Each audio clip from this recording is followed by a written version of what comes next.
বাংলাদেশকে করিডোর হিসাবে ব্যবহারের অনুমতি দেওয়ার ব্যাপারে অন্তর্বর্তীকালীন সরকার নাকি নীতিগতভাবে সিদ্ধান্ত নিয়েছে। দেশের স্বাধীনতা সার্বভৌমত্বের সঙ্গে জড়িত এমন একটি স্পর্শকাতর বিষয় সিদ্ধান্ত নেওয়ার ক্ষেত্রে অন্তর্বর্তীকালীন সরকার কিন্তু জনগণকে জানায়নি, এমনকি জনগণের প্রতিনিধিত্বকারী রাজনৈতিক দলগুলোর সঙ্গেও কোনোই আলোচনা করার প্রয়োজন বোধ করেনি। দেশের জনগণকে না জানিয়ে অন্তর্বর্তীকালীন সরকার এ ধরনের সিদ্ধান্ত নিতে পারে কিনা কিংবা নেওয়া উচিত কিনা এই মুহূর্তে সেই বিতর্ক আমি তুলতে চাই না। তবে দেশের স্বাধীনতা প্রিয় জনগণের কে মনে করে করিডোর, স্বাধীনতা প্রিয় জনগণ মনে করে করিডোর দেওয়া না দেওয়ার বিষয় সিদ্ধান্ত আসতে হবে জনগণের কাছ থেকে, সিদ্ধান্ত আসতে হবে জাতীয় সংসদের মাধ্যমে। এই ধরনের পরিস্থিতিতে গণতান্ত্রিক বিশ্বের দেশে দেশে এটাই নিয়ম, এটাই রীতি। আমাদের বক্তব্য স্পষ্ট, বিদেশিদের স্বার্থ রক্ষার স্বার্থে নয়, অন্তর্বর্তীকালীন সরকারকে সবার আগে দেশের জনগণের স্বার্থ নিশ্চিত করতে হবে। কারণ মিয়ানমার, ভারত, পাকিস্তান কিংবা অন্য কোনো দেশ নয়, সবার আগে বাংলাদেশ। এটিই হতে হবে আমাদের, এটিই হতে হবে আমাদের একমাত্র লক্ষ্য। রাষ্ট্র রাজনীতির গুণগত পরিবর্তনের জন্য যেমন সংস্কার প্রয়োজন, একইভাবে জনগণের রাজনৈতিক ক্ষমতা নিশ্চিত করার জন্য, জনগণের ভোটের অধিকার প্রতিষ্ঠার জন্য প্রয়োজন নির্বাচন। বিএনপি মনে করে সরকার এবং নির্বাচন উভয়টি প্রয়োজন। অন্তর্বর্তীকালীন সরকারের প্রতি আহ্বান, আপনারা একটু সতর্ক থাকবেন। অন্তর্বর্তীকালীন সরকারের একটি অংশ সংস্কার এবং নির্বাচনকে মুখোমুখি দাঁড় করিয়ে ফ্যাসিবাদ বিরোধী রাজনৈতিক দলগুলোর মধ্যে সুপরিকল্পিতভাবে বিরোধ উস্কে দিতে চায়। গণতান্ত্রিক জনগণের মানে এই ধরনের বিশ্বাস জন্ম দিতে শুরু করেছে। তাদের কাছে আমাদের আহ্বান, স্বল্প মেয়াদী এবং দীর্ঘমেয়াদী সংস্কার প্রস্তাবনা প্রণয়ন করুন।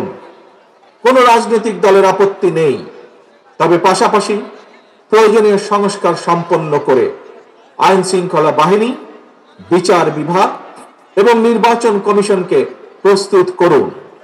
সুনির্দিষ্টভাবে আগামী জাতীয় নির্বাচনের রূপরেখা ঘোষণা করুন।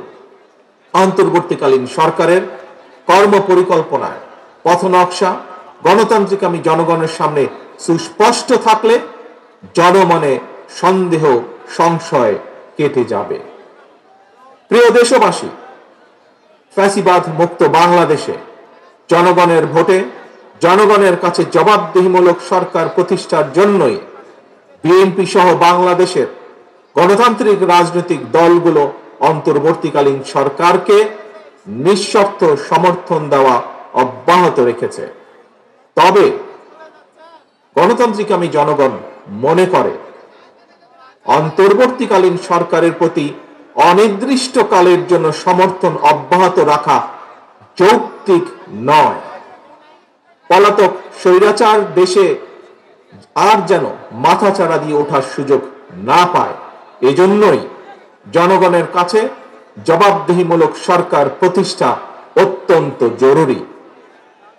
ফ্যাসিস্ট কিংবা স্বৈরাচার হওয়ার মন্ত্র দেশের সংবিধান কিংবা দেশের আইনে লেখা থাকে না, বরং সংবিধান বা আইন না মানার কারণেই ফ্যাসিবাদের জন্ম হয়। একজন ব্যক্তি বা গোষ্ঠী যখন থেকে নিজেকে কিংবা নিজেদেরকে একমাত্র অনিবার্য অপরিহার্য মনে করে জনগণের উপর একক সিদ্ধান্ত চাপিয়ে দিতে শুরু করে, তখন থেকেই ফ্যাসিবাদের যাত্রা শুরু হয়।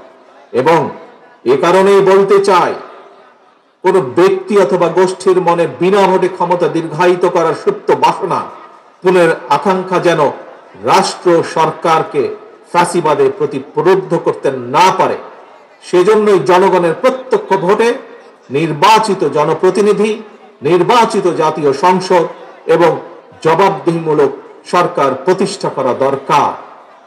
নিয়মিত গণতান্ত্রিক চর্চার মধ্যে দিয়ে দেশে মানুষের অধিকার সুরক্ষিত হয়ে উঠে, রাষ্ট্র ও রাজনীতিতে গণতন্ত্র প্রাতিষ্ঠানিক ভিত্তি পায়। প্রিয় ভাই বোনেরা, জনগণের সরাসরি ভোটের মাধ্যমেই দেশের সরকার গঠিত হয়, সরকারের পরিবর্তন ঘটে। এটি বিশ্বের গণতান্ত্রিক রীতি।